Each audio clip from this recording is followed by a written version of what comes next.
வணக்கம் நட்புகளே.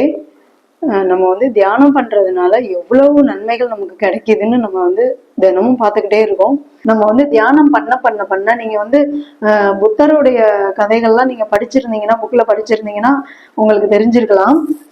என்னன்னா, புத்தர் வந்து எந்த ஊருக்கு வராரோ அவருடைய ஆறா வந்து அந்த ஊர் முழுக்க ஆறாங்கிறது வந்து நம்ம எல்லா மனிதர்களுக்குமே இருக்குங்க. நம்ம வந்து சாதாரண மனிதர்களுக்கு வந்து ஆறாங்கிறது வந்து நம்ம உடலை சுத்தி இப்படி ஓவல் சைஸ்ல இப்படி இருக்கும், ஒரு ஒளி வளையம் இருக்கும். அது வந்து நம்மளுக்கெல்லாம் வந்து ஒரு 6 இன்ச்சுக்குள்ளதான் இருக்கும். ஒரு சாதாரண மனிதர்களுக்கு ஒரு 6 இன்ச்சுக்குள்ளதான் இருக்கும். தியானம் பண்றவங்களுக்கு தியானம் வந்து பண்ணி பண்ணி பண்ணி பயிற்சி பண்ணி ரொம்ப அதிகமான டெய்லி தியானம் பண்ணி பயிற்சி பண்ணவங்களுக்கு அது வந்து இன்னும் கொஞ்சம் பெருசா இருக்கும். அதாவது நம்ம வீட்டுக்குள்ள இருக்கிற அளவுக்கு வந்து கொஞ்சம் பெருசா இருக்கும். ஆனா புத்தர் வந்து பெரிய ஞானி இல்லையா, அவர் வந்து 24 மணி நேரமும் வந்து தியானத்திலே இருந்ததுனால அவருடைய ஆறா வந்து இப்ப வந்து இந்த ஊருக்கு வராரு அப்படின்னு சொன்னா இந்த ஊர் ஃபுல்லா அவருடைய ஆறா வந்து அவ்வளவு பெரிய ஒளிவட்டம் வந்து கொஞ்சம் கொஞ்சமா பெருசாகி புத்தருக்கு வந்து அப்படியே பெரிய அளவுல வந்து அந்த ஒளிவட்டம் ஆயிருச்சு. அதாவது எதுக்கு இதுன்னு சொன்னீங்கன்னா, அந்த நம்முடைய ஆறா வந்து எந்த லிமிட்டுக்குள்ள இருக்கோ அந்த லிமிடேஷனுக்குள்ள என்ன நடந்தாலும் நமக்கு வந்து தெரியும். அப்ப புத்தருக்கு வந்து எப்படி எல்லாமே தெரிஞ்சது அப்படின்னு பாத்தீங்கன்னா, இப்ப இந்த ஊர்ல வந்து ஒரு என்ன தவறு நடக்க போகுது, என்ன நல்லது நடக்க போகுது அப்படின்னு சொல்லி எப்படி அவர் சொல்றாரு அப்படின்னு கேட்டீங்கன்னா, அவருடைய ஆறா வந்து அந்த ஒரு ஊர் ஃபுல்லா நிறைஞ்சு அந்த அளவுக்கு அவருடைய ஒளிவட்டம் பெருசாயிட்டே இருந்ததுனால அவரால் வந்து என்ன நடக்கும், என்ன கெடுதல் நடந்தாலும் அதை தடுக்க முடிஞ்சுது, என்ன நல்லது நடக்கும்னாலும் அதை சொல்லி இன்னும் கொஞ்சம் அதிகமான நன்மைகளை வந்து சொல்லி கொடுக்க முடிஞ்சுது. ஞானிகளுக்கும் நமக்கும் உள்ள வித்தியாசம் இதுதாங்க. இதை நீங்க வந்து தெரிஞ்சுக்கிட்டீங்கனாலே போதும், தியானத்தின் மேல உங்களுக்கு ஈடுபாடு வரும். ஈடுபாடு வந்தது மட்டும் இல்லாம நீங்க வந்து தினமும் பயிற்சி பண்ணிக்கிட்டே இருந்தீங்கன்னா நம்மளுடைய ஆறாவும் அந்த மாதிரி கொஞ்சம் கொஞ்சமா நம்ம புத்தர் அளவுக்கு நம்மளால போக முடியாட்டியும் பரவாயில்ல, ஒரு ஒரு சின்ன லெவல்லையாவது நம்மளால வந்து நம்மளால வந்து நம்ம ஆறாவை வந்து ஒளிவட்டத்தை வந்து பெருக்க முடியும். நம்மளுக்கு வரக்கூடிய தீய வினைகள்ல இருந்து நம்மளை வந்து பாதுகாத்துக்க முடியும். இது வந்து கண்டிப்பான உண்மை. நீங்க வந்து தியானம் வந்து பயிற்சி பண்ணி பண்ணி பாருங்க. தியானம் வந்து உண்மையிலே ஒரு அற்புதமான ஒரு என்ன சொல்றதுன்னே எனக்கு வார்த்தைகள் வரலங்க. நான் வந்து இவ்வளவு நாளா இதை மிஸ் பண்ணிட்டோமேன்னு சொல்லி ஃபீல் பண்ணி அதுக்கும் கூட அந்த ஃபீல் பண்ற நேரம் கூட நம்ம டைம் வேஸ்ட் பண்ணக்கூடாது. எந்தெந்த நேரம்லாம் நமக்கு டைம் கிடைக்குதோ அப்பெல்லாம் நான் உட்காந்துக்குவேங்க. காலையில எந்திரிச்ச உடனே நான் உட்காந்துருவேன் மெடிடேஷன்ல. பகல்ல எப்ப நமக்கு டைம் கிடைக்குதோ அப்பப்ப நம்ம வந்து தியானம் பண்ணிக்கிட்டோம்னா நமக்கு வந்து அதாவது உடல் சுறுசுறுப்பா இருக்கும், மன சுறுசுறுப்பா இருக்கும், தூக்கம் கம்மியாகும், உணவு கம்மியாகும். நம்ம எந்த ஒரு எதையுமே நம்ம பண்ண வேண்டாம், தானாவே ஆட்டோமேட்டிக்காவே வந்து நமக்கு வந்து எல்லாமே குறையும். தூக்கம் கம்மியானா நமக்கு என்ன கிடைக்கும், வாழ்நாள்ல அதிக நேரம் கிடைக்கும். உணவு கம்மியானா என்ன கிடைக்கும், நம்ம உடல் ஆரோக்கியம் கிடைக்கும். நம்ம வந்து நம்ம மனசே கண்ட்ரோல் பண்ண முடியாம தான் நம்மளே வந்து சாப்பாடு வந்து நம்ம அதிகமான அளவுல சாப்பிடுறோம்.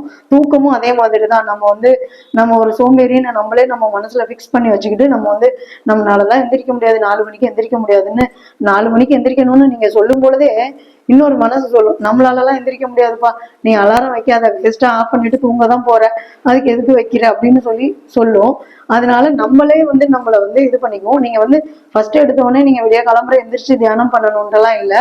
உங்களுக்கு எப்ப டைம் கிடைக்குதோ பகல்ல கூட நீங்க வந்து மெடிடேஷன் பண்ணி பாருங்க. நீங்க பகல்ல பண்ணும் பொழுதே நீங்க ஒரு 20 நிமிஷம் உட்காரும் போதே உங்க உடல் வந்து பயங்கரமான புத்துணர்ச்சி வரும். அந்த புத்துணர்ச்சியே வந்து உங்களுக்கு விடிய கிளம்புற எந்திரிக்கிறதுக்கான ஊக்கத்தை கொடுக்கும்.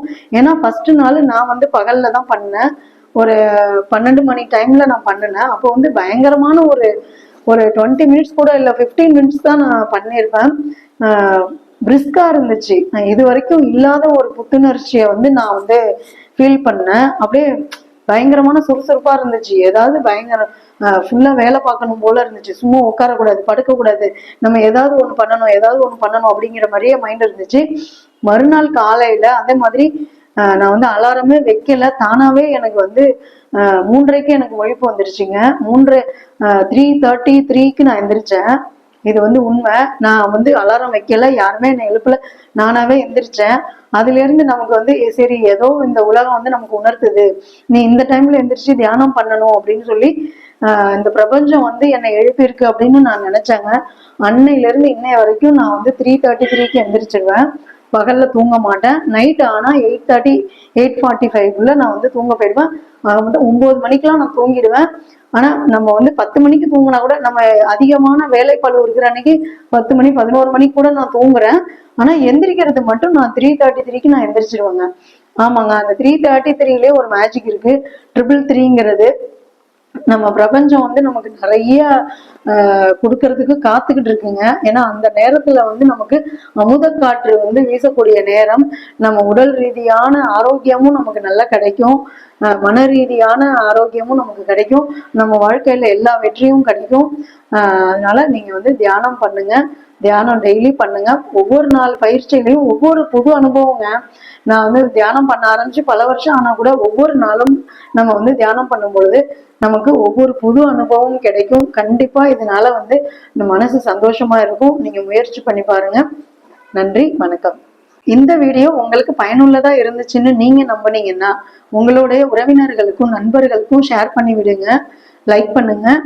மறக்காம சப்ஸ்கிரைப் பண்ணிக்கோங்க ஃப்ரெண்ட்ஸ். தேங்க்யூ ஃபார் வாட்சிங்.